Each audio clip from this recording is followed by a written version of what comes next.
ہر قسم کے روحانی اور جسمانی مسائل کے لیے ہمارے چینل وظائف کی دنیا کو سبسکرائب کریں۔ نماز فجر ادا کرنے کے بعد جو شخص یہ ایک تسبیح پڑھ لے، اللہ رب العزت ایسے شخص کو بے تحاشا دولت دے دیتے ہیں، رزق میں برکات عطا فرماتے ہیں، ہر کام میں کامیابی اور کامرانی نصیب فرماتے ہیں، اور اللہ رب العزت ایسے شخص کو کسی چیز سے محروم نہیں کرتے، ہر چیز میں اللہ رب العزت اس کو آگے بڑھتے اور آگے ہی آگے جانے کی توفیق نصیب فرماتے ہیں۔ ہمیشہ کسی چیز کا بھی آغاز اور افتتاح جتنا اچھا ہوتا ہے، اس چیز کا اختتام اور انجام بھی اتنا ہی اچھا ہوتا ہے۔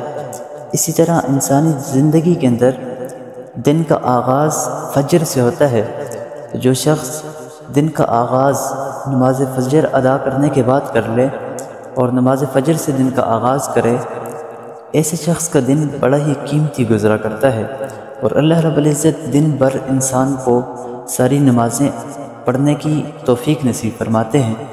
جب انسان دن بھر ساری نمازیں پڑھتے ہیں تو سکون تو انسانی زندگی میں اللہ کی طرف سے نمازیں ادا کرنے کی وجہ سے اللہ عطا کر دیتے ہیں۔ اسی طرح جو نماز کے بعد کچھ دیر بیٹھ کر تسبیحات پڑھتے ہیں تو اللہ کے ہاں ایسے شخص کے لیے دوہرا اجر ہوتا ہے، اور جو شخص نماز فجر کے بعد تسبیح فاطمی جو ہے 33 مرتبہ سبحان اللہ، 33 مرتبہ الحمدللہ اور 34 مرتبہ اللہ اکبر یہ پڑھ لے، اس کے علاوہ دیگر احادیث سے بہت ساری تسبیحات مسنون ہیں وہ پڑھ لے، اس کے بعد یہ ایک تسبیح پڑھ لیا کرے، ایک آیت کریمہ ہے، اس کو صرف 100 مرتبہ پڑھ لے روزانہ کے حساب سے، تو اللہ رب العزت ایسے شخص کو بے تحاشا رزق عطا کرتے ہیں، اس لیے کہ اللہ رب العزت کے فرشتے نماز فجر کے بعد رزق اتارتے ہیں۔ آپ صلی اللہ علیہ وسلم کی حدیث مبارکہ ہے کہ جو لوگ فجر کے وقت سوئے ہوتے ہیں، فرشتے ان کے رزق کو لے کر واپس چلے جاتے ہیں، اور جو لوگ نماز فجر کے وقت جاگے ہوتے ہیں تو اللہ رب العزت ایسے شخص پر رزق کے فرشتے اتارتے ہیں، اور وہ فرشتے ان پر رزق میں برکات اور رزق اتار کر چلے جاتے ہیں۔ تو نماز فجر کے بعد جب ہم تسبیحات میں مصروف ہوں گے اور تسبیحات پڑھ رہے ہوں گے تو اللہ کی طرف سے رزق میں کیا ہی برکات ہوں گی۔ تو یہ ایک تسبیح پڑھ لیا کریں،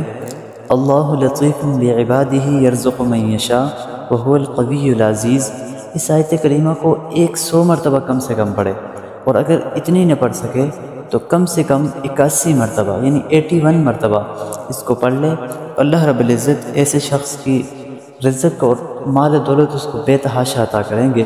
اللہ رب العزت ہمارے مال و دولت میں، ہمارے کام کاج میں، کاروبار میں برکتیں عطا فرمائے، تمام مسلمانوں کی تمام پریشانیوں کو اللہ رب العزت دور فرمائے